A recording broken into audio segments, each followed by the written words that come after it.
eu achava que era uma situação. Porque a pessoa que tá ali num contexto de programa e etc, ou de uma festa, ou de alguma situação do gênero, ela não demonstra pra você que ela é, durante o dia, um homofóbico, transfóbico, odioso, que quer te matar. Ali ela é uma pessoa que você colocar pra sociedade, fica chocante os detalhes das histórias. Então eu não tinha essa leitura, porque eu não pensava, não, esse cara que tá vindo aqui não é o mesmo cara que amanhã vai passar aqui, vai matar minha companheira, vai tacar uma garrafada na gente, nananana.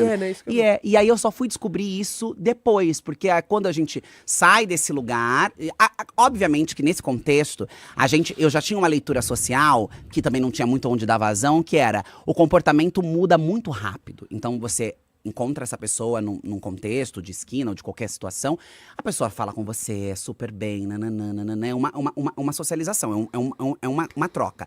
Após o ato sexual, a troca é outra, completamente. E isso sempre me chamou muito a atenção. Eu falava, nossa, como uma boa parcela, não, obviamente não eram todos os homens que tinham esse comportamento, mas como uma boa parcela desses homens, uma maioria desses homens, mudam radicalmente. E isso já me acendia um alerta. Depois, quando eu volto pra escola, reato com a minha família, minha mãe é uma pessoa muito importante na minha história, na minha vida. Minha mãe é tudo pra mim, sabe? E esse episódio também foi muito violento com ela, com a mulher incrível, admirável. Minha mãe sempre foi muito minha amiga, porque minha mãe foi mãe solo, eu era filha única até os 8 anos de idade. Minha mãe sempre trabalhou fora, uma mulher guerreira que vinha pra São Paulo, trabalhava, não me deixava faltar nada. Eu tive uma infância muito rica do ponto de vista do afeto, dos acessos. Mesmo crescendo num bairro muito pobre, numa cidade muito pobre, numa família muito pobre, a minha mãe sempre foi essa mulher que, como quando nasceu eu tive muitas faltas, ela falou, não vai ter mais faltas, eu vou garantir. Mas nesse período que você estava na rua trabalhando, você tinha uma perspectiva de futuro? Você se planejava falando, não, eu vou ficar nessa vida até tanto, porque eu planejo fazer isso, eu planejo estudar mais. Qual que era a perspectiva de vida Eu tinha sua? uma perspectiva de que eu não quero morrer aqui. Este não pode ser o meu fim.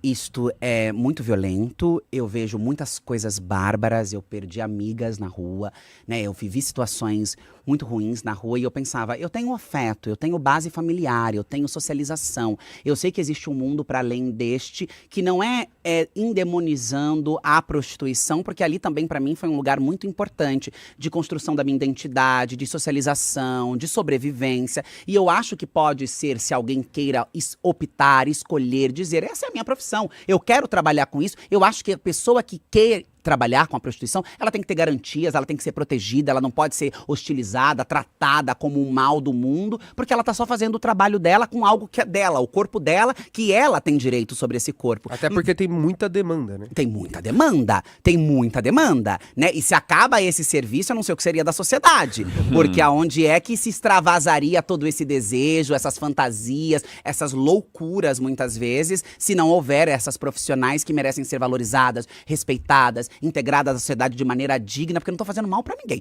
Muito pelo contrário. Estão ajudando muitas famílias, estão ajudando muitas casas por aí que se sentem comercial de Doriana, mas se não forem essas garotas nas esquinas aliviando as loucuras dos seus maridos, dos seus amantes, etc., a estrutura não para de pé. Então, eu não queria, eu não escolhi ir para a prostituição, né? Eu não levantei um dia, falei, bom, vou abandonar tudo isso daqui e vou ir pra rua. Foi uma imposição social que aconteceu comigo, como acontece historicamente com mulheres como eu, no Brasil, porque há uma discriminação gigantesca, há um preconceito absurdo, as famílias não têm uma compreensão fácil para se relacionar com essas identidades, o mercado de trabalho, até então, negação, e ainda que hoje tenha aberto algumas janelas, é muito difícil. A gente não vai nos estabelecimentos e vê pessoas trans nos atendendo, nos espaços. A gente tem as exceções. Então eu não queria morrer naquele lugar, mas eu não sabia também muito pra onde eu ia. Sim. Eu não sabia muito o que fazer.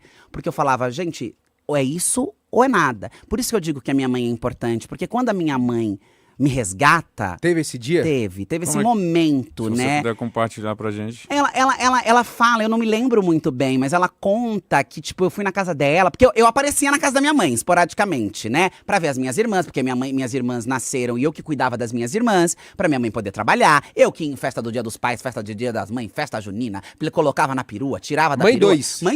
Mãe dois, como acontece nas famílias desse país, né? Sim. Filha mais velha, a mãe precisa trabalhar, arrimo de família, não importa. importa, que tem 9, 10 anos, precisa ajudar pra poder fazer as coisas. E eu sempre ajudei desde que as minhas irmãs nasceram. A minha irmã mais nova nasceu com a clavícula deslocada, e eu lembro Tadinha. que era toda uma questão de cuidado e etc. E ela fala que um dia eu fui na casa dela e falei que precisava voltar, ou ela me chamou pra voltar e etc. E a partir daquele momento, a gente começou então a se reconectar. Mas isso se dá porque ela, numa oração na madrugada com Deus, diz que ouve de fato, né? Não mais conduzidas pelos discursos religiosos, mas diz que se conecta verdadeiramente com Deus. E Deus fala pra ela que não é isso que eu quero, essa não é a minha verdade, essa não é a minha religião. Se você não sabe onde está a sua filha, como está a sua filha, quem é que vai saber? Como pode uma mãe abandonar uma filha? E ela diz que ela tem essa conversa com Deus. E ao ter essa conversa que com bom. Deus, é como se uma nuvem cinza saísse dos olhos dela e ela enxergasse a vida e a realidade, as coisas que estavam acontecendo por uma outra lente.